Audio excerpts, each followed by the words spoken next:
In this introduction lesson, I want to go through all the main parts of a synthesizer as well as some main characteristics of synthesizers, and we can get that over with and get familiar with most of those elements in detail as the lessons come. So first of all, every synth has oscillators. They produce the sound. In this synth specifically, in Serum, we have 4 oscillators. 2 of them are the wavetables ones, and we will get into these also. So we have 2 normal oscillators, pretty normal for this synth. We have 2 special ones. One is a sub-oscillator for subfrequencies, and another one noise oscillator, which actually produces not oscillation based on wavetables, but oscillation based on audio files. And those oscillators are fed through a filter, usually, where we filter them out, and we will learn about filters too. And then go into insert effects, audio effects that affect those. Now, for all of those, we have modulators, which serve to actually affect the time constants of any of the parameters we have within the synth, or maybe parameters we have within any of the FX section. And you can transcribe this functionality to almost any synthesizer. So you have oscillators producing sounds, you have the filter filtering, and you have usually an FX section. Now, an important part of synthesizers which I really wanted to go through in this lesson is voicing. So usually the first synths that came out were monophonic, and I can make this synth monophonic, just like that. And what does that mean? Well, that means that this synth can produce only one note at a time, so only one voice at a time. Meaning that if I try to play 2 notes, it will just play the last note pressed.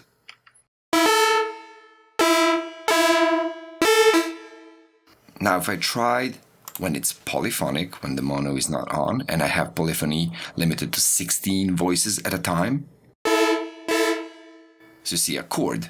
Now, without that, it's always only one voice, one note only. So after those monophonic synths, polyphonic synths came to be, where we could actually press a chord and have the whole chord playing, so we could produce more than one voice at a time. Now, why would we make this synth monophonic? Well, sometimes we actually want to. We don't want to play chords. We want to play, let's say, bass sounds, which we don't want to overlap one note with another, or maybe lead sounds where we don't want to overlap one note with another. And there we get to a really important functionality which we can find in many, almost all of today's synthesizers and virtual synthesizers, and that is legato and portamento modes.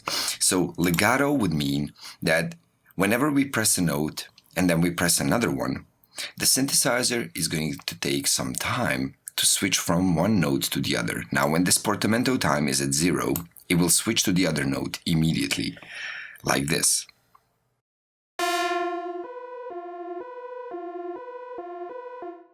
Just like that. Let me lower the volume of this a bit.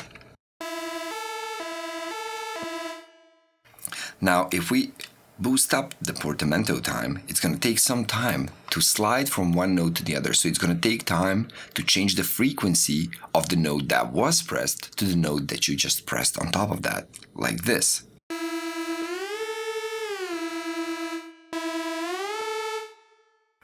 And if I'm not holding the note that was pressed earlier, like this, it's instant.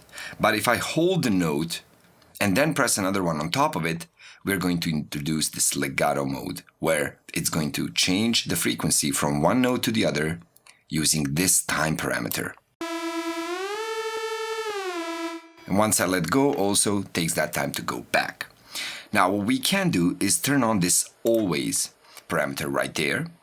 And that means that it's going to have a portamento time all the time, meaning that if I press a note, I let go, press another one, it takes time to get there. Now if I press another one again, so it will remember the last frequency produced, and it's going to take this much time to slide the frequency back to the note that you played next. This portamento time is actually the time it takes to switch from one note to the other. Now we can make that portamento time scaled in this synth, where the time actually depends on how far apart are the frequencies of the 2 notes that the change is happening from.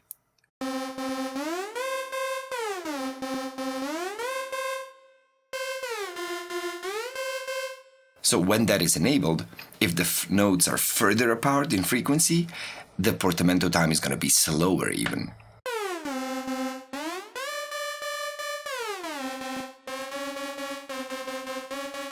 So for notes that are really close to each other, it's going to be faster. For the notes that are really further apart on the keyboard, it's going to be slower. So we can even have that functionality. We can also change the curve of how they switch from one to the other, like this. See, nothing, then immediately. Like that. Or change almost immediately, then slowly get to the exact frequency. You see, almost immediately, as if the portamento time was really short. So that voicing functionality is really important for all of the synths, since most of the modern synths, we can make them monophonic and polyphonic too, of course.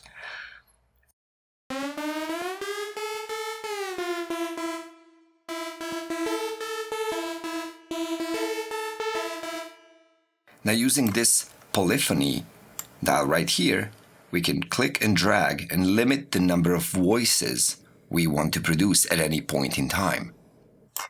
So we can limit to, let's say, 2 voices, and then if I press a chord of 3 notes, it's going to play only 2 of those.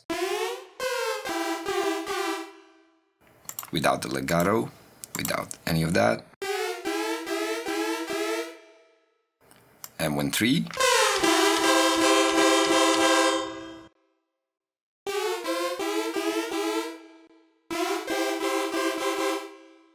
So we can limit the polyphony of that synth, how many voices we can produce at a time.